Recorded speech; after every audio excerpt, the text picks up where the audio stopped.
تیروں کے اوپر معلق رہا، عزاداروں تیروں کے اوپر معلق رہا، مگر جب طاقت نہ رہ گئی تو سجدے آخر کے لیے آپ نے پیشانی زمین پر رکھی، ظالم آگے بڑھا شمر کند خنجر لے کر کے اس عالم میں۔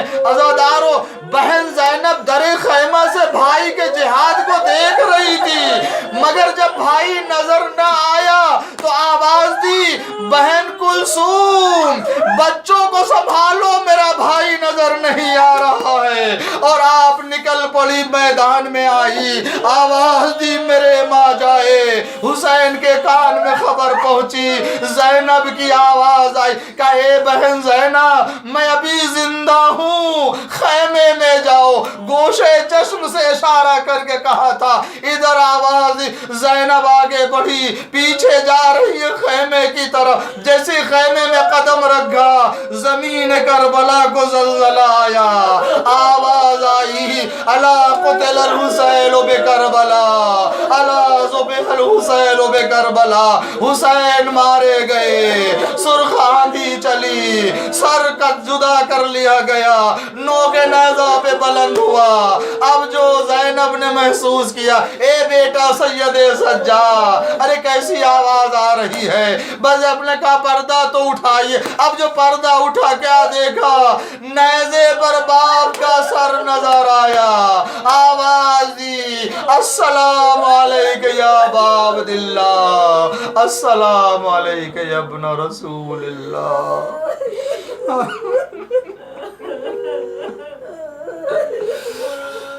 سيعلمون الذين أي منقلب ينقلبون رضا بقضائه وتسليما لأمره.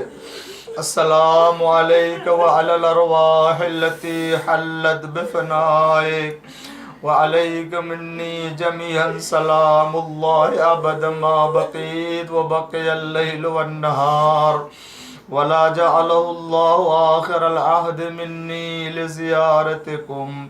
السلام على الحسين وعلى علي بن الحسين وعلى أولاد الحسين وعلى أصحاب الحسين ورحمة الله وبركاته. اللهم لعن أول ظالم ظلم حق محمد وآل محمد وآخر تابع له على ذلك. اللهم لعن العصابة التي جاهدت الحسين وشايعت وبايعت وتابعت على قتله. اللهم لعنهم جميعا. وصلى الله على محمد وآله الطاهرين.